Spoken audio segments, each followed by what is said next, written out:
کا تعلق ہے تو میں نے اپنی گفتگو کے شروع میں جو آیت کریمہ پڑھی ہے اس کا سیدھا سادہ ترجمہ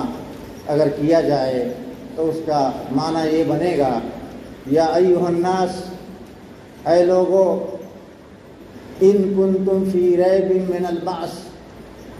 اگر تم مرنے کے بعد دوبارہ اٹھائے جانے کے معاملے میں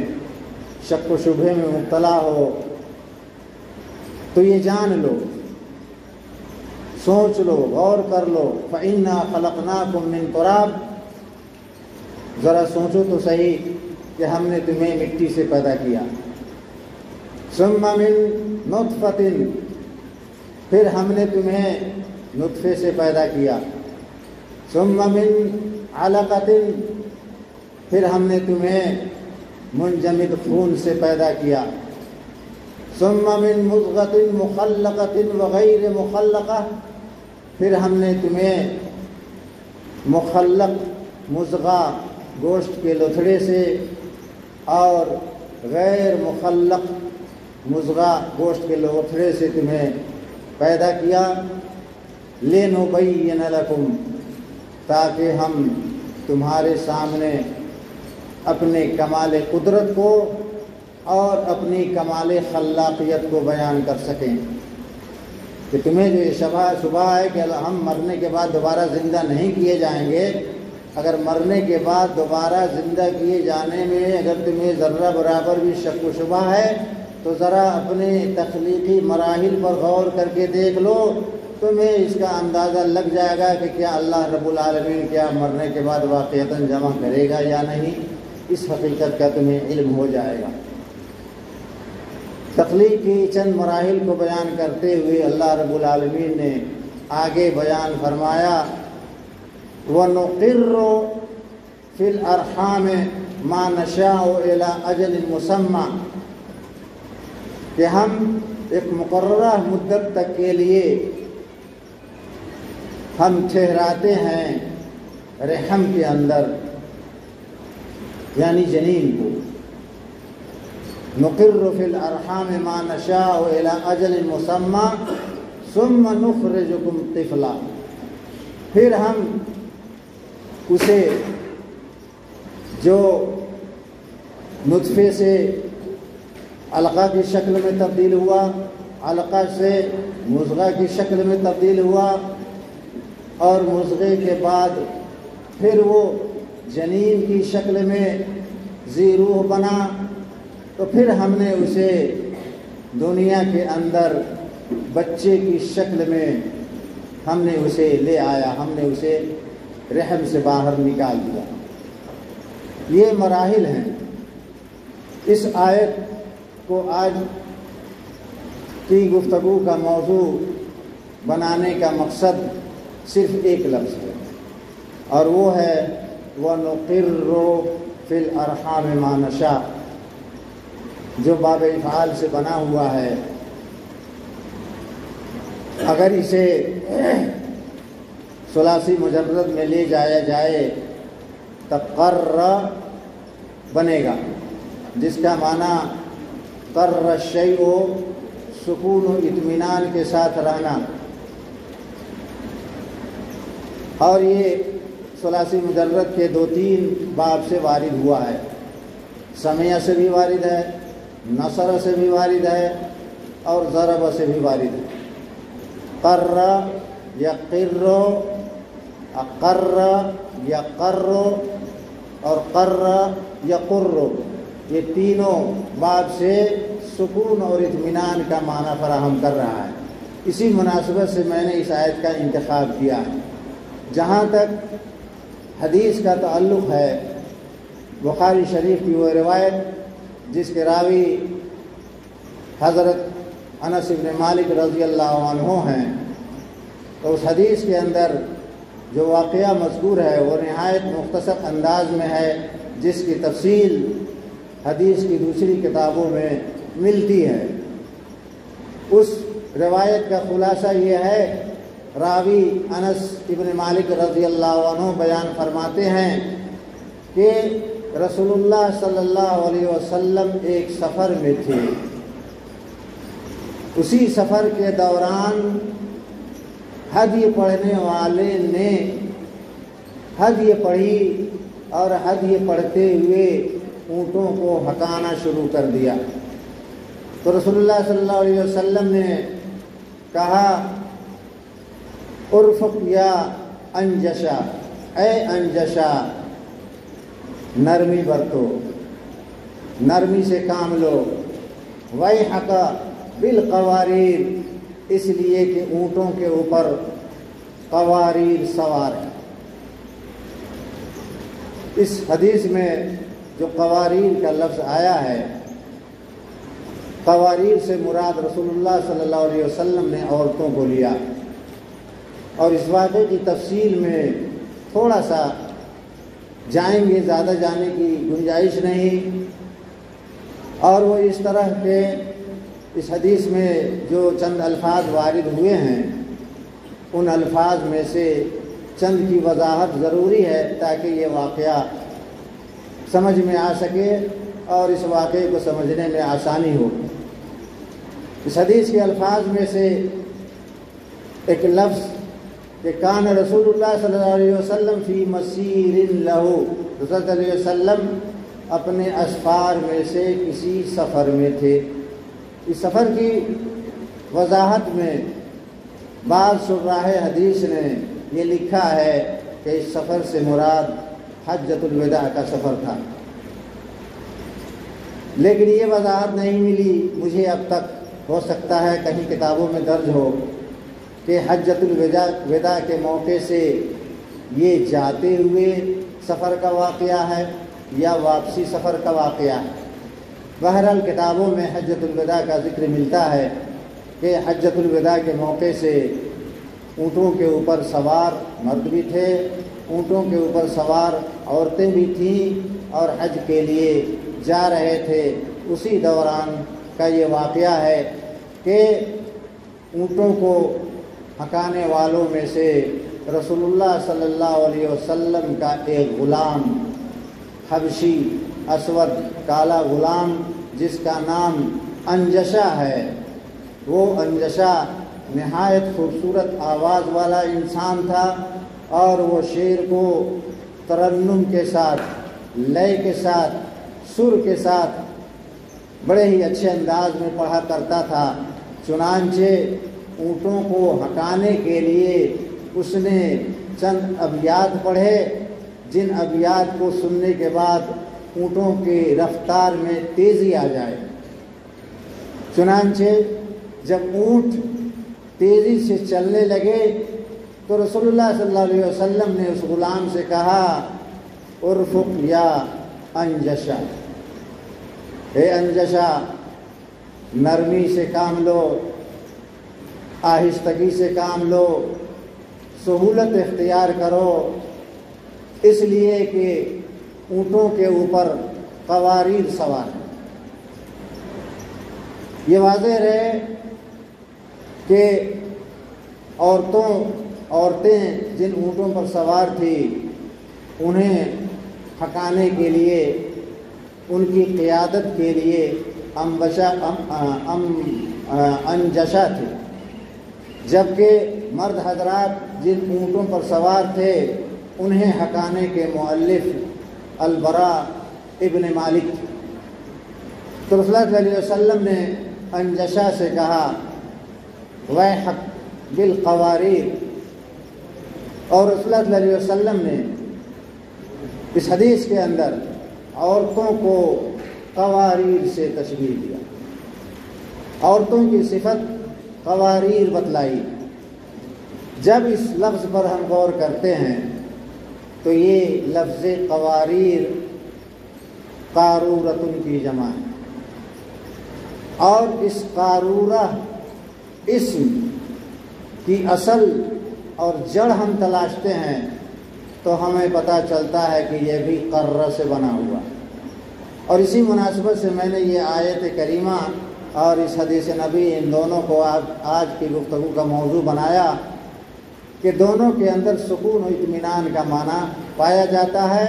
اور رسول اللہ صلی اللہ علیہ وسلم نے جو انجشا سے کہا تھا، آپ صلی اللہ علیہ وسلم کے فرمان کا مقصد بھی سکون و اطمینان تھا۔ قارورہ، شراح لکھتے ہیں کہ قارورہ شیشے کا ہوتا ہے، شیشے کا برتن، شیشے کا گلاس یا شیشے کا بوتل جس میں پانی ہو یا پینے کی کوئی چیز ہو۔ تو رسول اللہ صلی اللہ علیہ وسلم نے اس حدیث کے اندر عورتوں کی صفت بیان کرتے ہوئے بالقواریر جو کہا، تو کہنے کا مطلب یہ تھا کہ اے انجشا، تمہارے ہدی پڑھنے سے، ہدی ایک اصطلاح ہے کہ اونٹوں کو ہٹانے کے لیے ایک مستقل آواز تھی، لے تھا، سر تھا، اور جس کو اپنانے کے بعد اونٹ تیزی سے چلنے لگتے تھے۔ ظاہر سی بات ہے، جب اونٹ کی رفتار میں تیزی آئے گی تو اونٹ کا جسم، اس کی گردن، اس کا سر، سب کچھ زیادہ ہی حرکت کرنے لگے گا، اور جب اونٹ کا جسم حرکت کرے گا تو اونٹ کے اوپر جو سوار ہوں گے ان کے اندر بھی حرکت آئے گی، ان کے اندر بھی اضطراب پیدا ہوگا،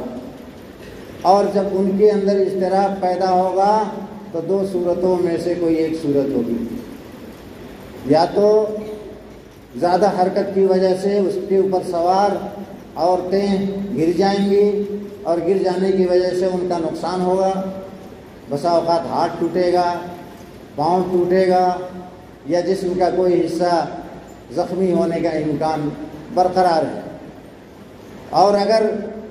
وہ نہیں گرتی تو ہو سکتا ہے ان عورتوں میں سے بعض عورتیں مخصوص ایام سے گزر رہی ہوں، میری مراد ایام حمل ہے، ایام حمل سے گزر رہی ہوں، اور ایام حمل سے گزرتے ہوئے وہ ممکن ہے ابتدائی ایام میں ہوں، تو حرکت، نقل و حرکت کی کثرت کی وجہ سے ان کے حمل کے ساقط ہونے کا امکان برقرار ہے۔ اور اس سلسلے میں جو جانکار ہیں، ماہرین ہیں، وہ بتاتے ہیں کہ حمل جب اپنے ابتدائی مرحلے میں ہو تو وہ ضرورت سے زیادہ نقل و حرکات کو برداشت نہیں کرتا، اور بسا اوقات وقت سے پہلے اسقاط کا سامنا کرنا پڑتا ہے، تو ممکن ہے کہ ایسی صورت میں نقصان ہو۔ اس لیے رسول اللہ صلی اللہ علیہ وسلم نے انجشا سے کہا بالقواریر، یعنی رفقاً بالقواریر یا ارفق بالقواریر، قواریر کے ساتھ نرمی برتو۔ اس حدیث سے جہاں یہ ساری باتیں سمجھ میں آتی ہیں، وہیں ایک بات یہ بھی سمجھ میں آتی ہے کہ یہ اونٹ جسے ریگستان کا جہاز کہا جاتا ہے، یہ اونٹ جب اس کے سامنے عربی زبان کے الفاظ اور حروف کی آواز پیش کی جائے تو اس آواز کو سننے کے بعد اس کے اندر ایک مضبوط قسم کی حرکت کا مظاہرہ ہوتا ہے، جس کی وجہ سے وہ تیز دوڑنے لگتا ہے، اور جب وہ تیز دوڑے گا تو اس کے اندر زیادہ حرکت ہوگی اور اس کے اوپر سوار کو تکلیف پہنچنے کا امکان باقی رہتا ہے۔ اسی چیز سے رسول اللہ علیہ وسلم نے انجشا کو منع فرمایا اور کہا کہ یہ فرض کر لو کہ تم جس اونٹ کو ہکا رہے ہو اس کے اوپر قواریر ہیں، یعنی اگر ان پر عورتیں نہ ہوتی، اگر شیشے کا بوتل ہوتا یا شیشے کا گلاس ہوتا یا شیشے کا کوئی برتن ہوتا تو ذرا سوچو تو صحیح کہ کیا تم اونٹوں کو اس تیزی سے ہکاتے؟ ہرگز نہیں، اس لیے کہ تم نہایت احتیاط کے ساتھ چلتے تاکہ اونٹوں کے اوپر لدا ہوا یہ قارورہ کہیں گر نہ جائے اور ٹوٹ نہ جائے۔ اسی کے مانند یہ عورتیں بھی ہیں، یعنی انتہائی نازک ہیں۔ قواریر سے تشبیہ دیے جانے میں وجہ شبہ جو نظر آتا ہے وہ یہی کہ جس طرح قارورہ نازک ہوتا ہے، اس کے اندر نزاکت ہوتی ہے، اسی طرح عورت بھی ایک انتہائی نازک مخلوق ہے، اور جب عورتوں کی نزاکت کا پتہ چلا تو معلوم یہ ہوا کہ یہ عورت وہ مخلوق ہے جسے سکون اور اطمینان چاہیے، اور سکون اور اطمینان کے لیے اسلام نے کتاب و سنت نے واضح انداز میں یہ بیان فرمایا ہے وَقَرْنَ فِي بُيُوتِكُنَّ۔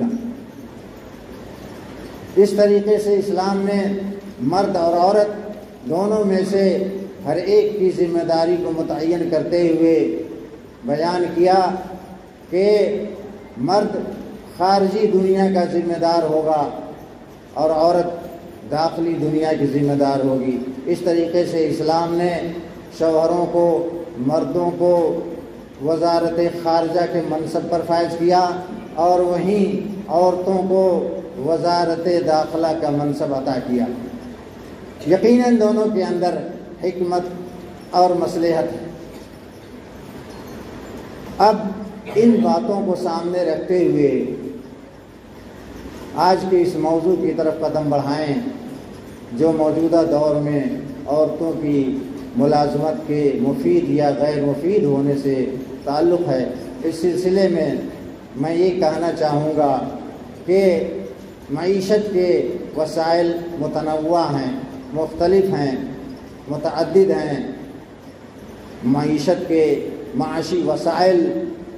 جو ہیں وہ متنوع ہوا کرتے ہیں۔ ان میں سے آپ زراعت بھی کہہ سکتے ہیں، صناعت بھی کہہ سکتے ہیں، تجارت بھی کہہ سکتے ہیں، خیاطت بھی کہہ سکتے ہیں، اور انہی میں سے ایک ملازمت بھی ہے۔ لیکن جہاں معیشت کے اور دوسرے وسائل ہیں ان وسائل کو ایک طرف رکھیں اور ملازمت کو ایک طرف رکھیں، تو بہرحال ان مختلف وسائل کے درمیان کچھ نہ کچھ فرق واضح ہے۔ مثال کے طور پر ملازمت لفظ کے اوپر آپ جب غور کریں گے تو باب مفعلت سے بنا ہوا ہے۔ لازم یلازم ملازمتن، اسی سے ملازمت ہے، کسی چیز کو لازم پکڑنا۔ اس کے برعکس اور دوسری معیشت کے جو وسائل و ذرائع ہیں اس پر جب غور کریں گے تو اس میں اس قسم کی ملازمت نظر نہیں آتی۔ مثال کے طور پر صنعت و حرفت،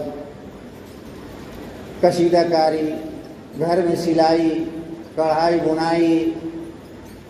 یا کھیت میں جا کر کبھی مزدوری کر لینا وغیرہ وغیرہ، تو یہ سب متعدد معاش کے وسائل ہیں، ذرائع ہیں۔ یہاں آج کا موضوع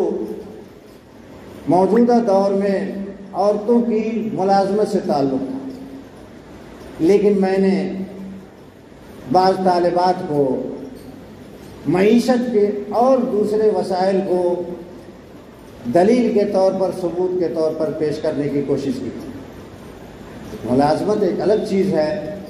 اور معیشت کے اور دوسرے وسائل الگ ہیں۔ خاص طور سے لفظ ملازمت کو دیکھتے ہوئے اس کا جو دائرہ ہے اس دائرے کو نظر میں رکھتے ہوئے گفتگو کرنے کی ضرورت تھی کہ یہ ملازمت مفید ہے یا غیر مفید، اور پھر ملازمت اور غیر ملازمت میں تفریق کے بعد اب جب ہم ملازمت کی طرف آتے ہیں، ملازمت لفظ پر غور کرتے ہیں، تو پھر اس میں بھی قسمیں نکلیں گی، اس کے بھی انواع و اقسام ہوں گے، اور ہر قسم کی ملازمت کو سیدھے سے مفید قرار دینا یا ہر قسم کی ملازمت کو سرے سے غیر مفید ثابت کر دینا، میرے خیال سے یہ ملازمت کے ساتھ ناانصافی ہوگی۔ اور بعض طالبات نے مثالیں بھی دی کہ ہماری معلمات فاضلات کلیہ کی جو ہیں وہ بھی تو آخر ملازمت کر رہی ہیں، ان کی ملازمت میں کہاں کوئی نقصان ہے۔ اسی لیے میں نے کہا کہ ملازمت میں بھی قسمیں ہیں، بعض قسمیں مفید ہو سکتی ہیں، بعض دوسری قسمیں غیر مفید بھی ہو سکتی ہیں۔ ان باتوں کے بعد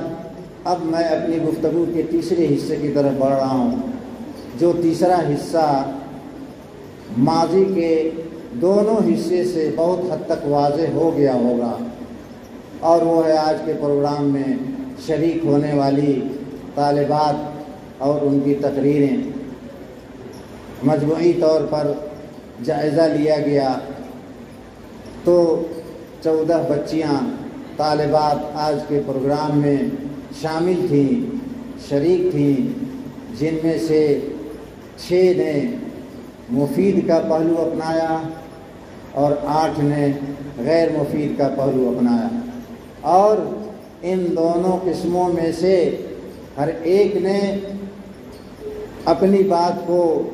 صحیح، جائز اور درست ثابت کرنے کے لیے دلائل کے انبار لگائے۔ ان کی جو کوششیں